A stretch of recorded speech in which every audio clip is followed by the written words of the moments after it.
This is why Jesus needed no documentary. There is a brutal simplicity the ego never wants to face. Everything it builds has to be sold, and everything that has to be sold will eventually be forgotten. The personality must be promoted. The brand must be maintained. The legacy must be curated, packaged, defended, and refreshed. That is the entire engine behind documentaries, memoirs, podcasts, farewell tours, and last-minute, this is my most honest work yet confessions. It is the dream character trying to freeze its own reflection before the mirror changes again. Then there is Jesus. No podcast, no email list, no world tour, no agents, no managers, no publicist, no campaign for canonization, no self-funded monuments, no social media strategy, no request for churches, no request for crosses, no request for Bibles, no request to be defended, adored, or branded.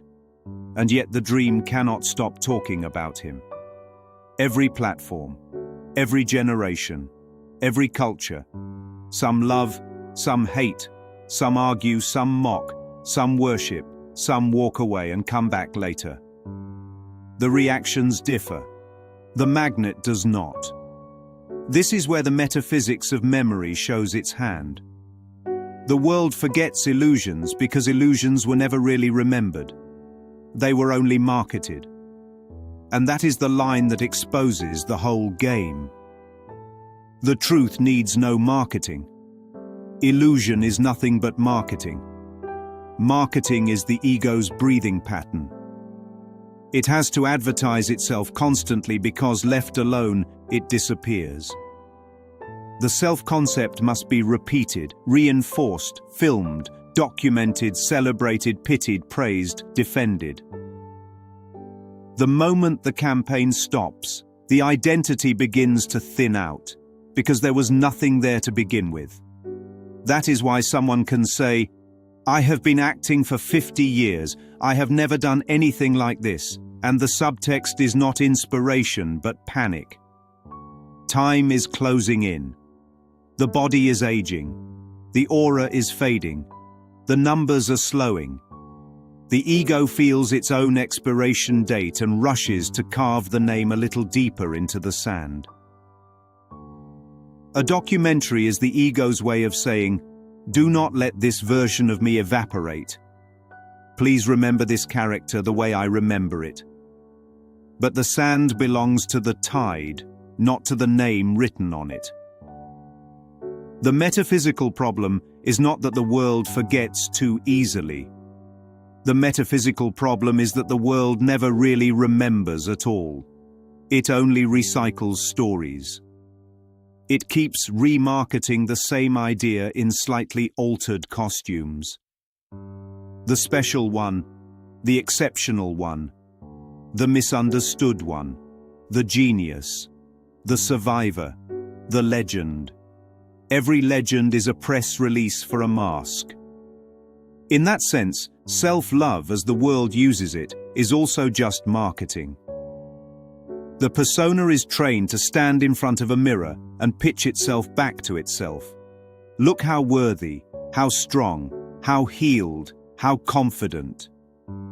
But if the self were real, it would not need slogans. And if it is not real, no amount of slogans can save it. Now turn back to Jesus, not as a body in history, but as a symbol in the mind. The figure that refuses to fade. The persistence of that symbol is not evidence that one man succeeded at branding himself. It is evidence that the mind cannot completely bury its own memory of innocence. The attraction is not to a first-century life story. The attraction is to what that story points past. A state of guiltlessness that cannot be killed. That is why the world remains obsessed whether it believes or disbelieves.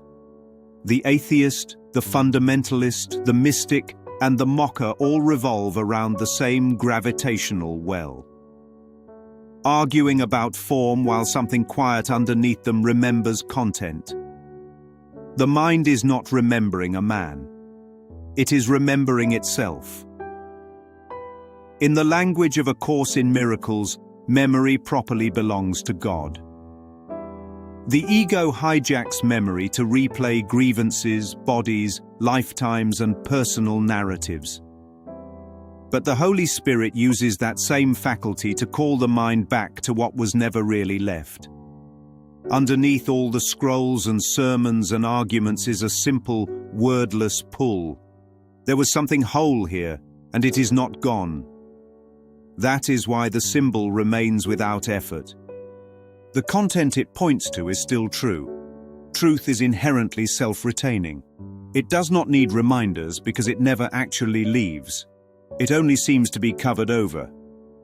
By contrast, illusions must be constantly propped up because they are literally made of nothing but attention. Remove attention and the image dissolves. That is why careers, reputations, and personal mythologies require such continual maintenance. The ego is a full-time PR department for a client that does not exist.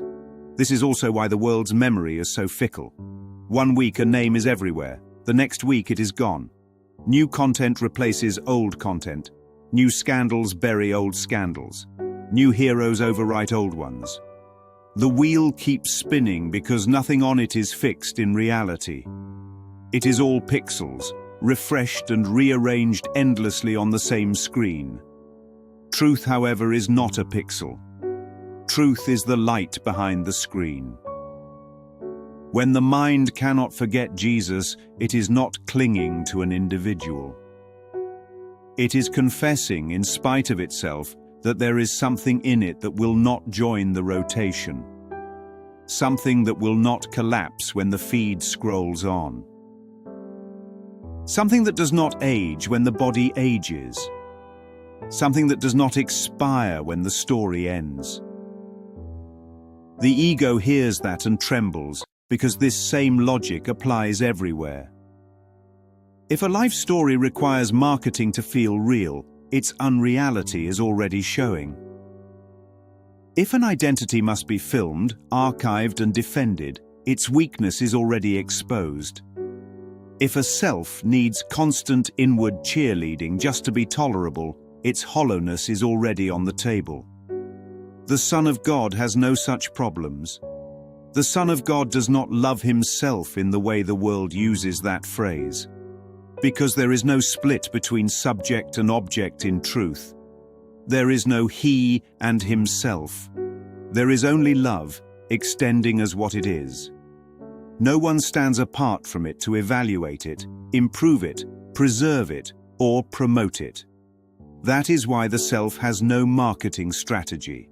It does not need one. It is remembered because it is what remembers. The symbol of Jesus stands in the dream as a reminder of that fact.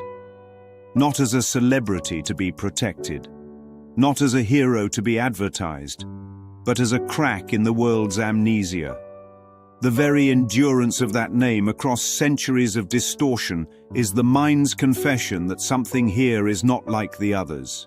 Everyone else needs a documentary. Jesus does not.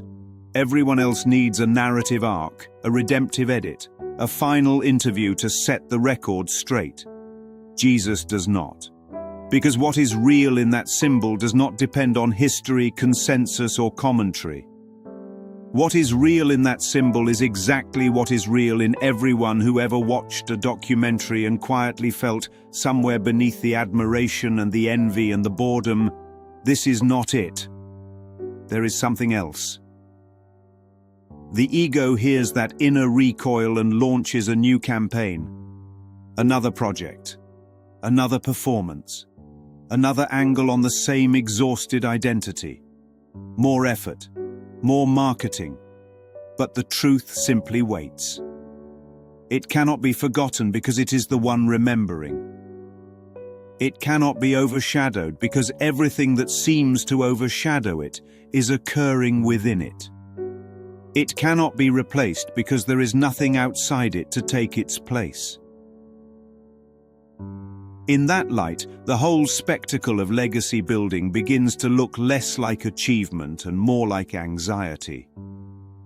Less like greatness and more like a scramble to postpone the recognition that no image, no matter how beloved or decorated, was ever the self.